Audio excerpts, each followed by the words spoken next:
Karibu kufuatilia mwendelezo wa simulizi hii tamu na ya kusisimua. Tafadhali naomba usisahau kusubscribe, kulike na kuacha komenti yako. Lakini pia usisahau kubonyeza notification bell ili uwe wa kwanza kupata simulizi zetu zote tunazoweka hapa. Giza nene lilikuwa limetanda katika kijiji cha Kijitonyama. Ndani ya kajumba kadogo ka udongo, harufu ya dawa za mitishamba na harufu ya mauti vilikuwa vimechanganyika. Juma, kijana aliyekuwa na ndoto kubwa, alikuwa amepiga magoti kando ya kitanda cha kamba. "Baba, tafadhali usiniache." Juma aliongea, sauti yake ilipasuka kwa maumivu. Baba yake mzee mnyonge aliyekuwa amebaki mifupa mitupu alijaribu kusema, lakini koo lake lilikuwa limejaa makohozi ya damu. Alihitaji 500 tu ili kufanyia upasuaji wa haraka, lakini Juma hakuwa na hata senti 5. Masaa mawili baadaye, mkono wa baba yake ulianguka kitandani kwa kishindo kidogo. Alikuwa amekufa.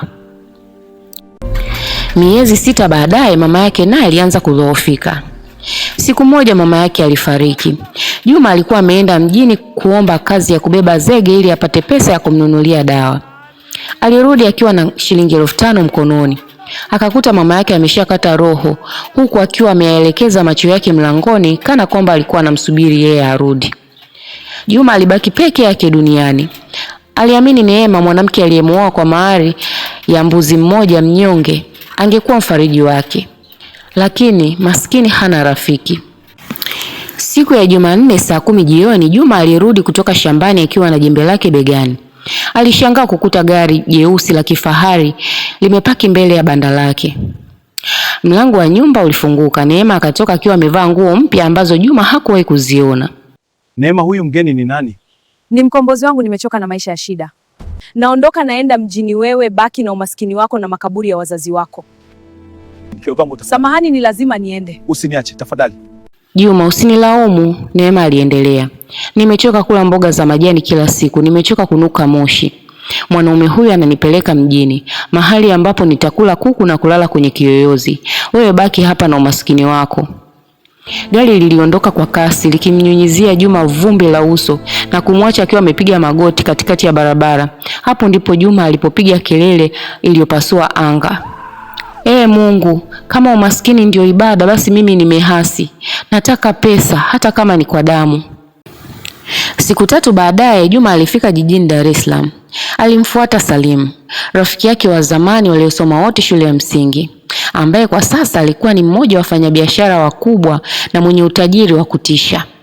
Salim alimkaribisha kwenye jumba lake la kifahari lililopo pembezoni mwa bahari. "Juma, rafiki yangu, unataka kuwa kama mimi? Unataka mke aliyekuwa chaje kulia miguuni mwako?" "Ndio rafiki yangu, nipo tayari kwa lolote. Nimechoshwa na umaskini, nimeuchoka sana." "Niko tayari kwa lolote Salim, lolote," Juma alijibu kwa ukali.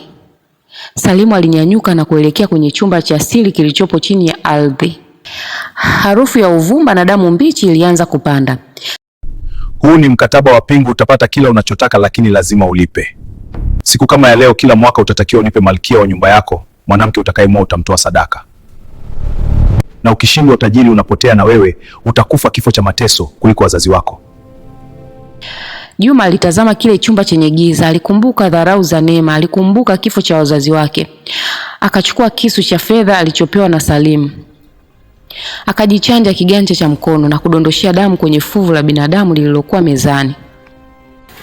Ghafla taa zote za jumba la Salim zikazimika. Upepo mkali ukavuma ndani ya chumba hicho kisicho na madirisha. Na sauti ya mwanamke ikasikika ikicheka kicheko kikubwa kwa mbali. "Je, unataka kujua ni nini kitatokea baada ya Juma kuanza kupata mabilioni yake ya kwanza? Na ni nani atakuwa mwanamke wa kwanza kuingia kwenye mtego wa ndoa ili afe?" Usikose kufuatilia mwendelezo wa simulizi hii tamu na ya kusisimua. Please usisahau kusubscribe, kulike na kushare. Asante na karibu.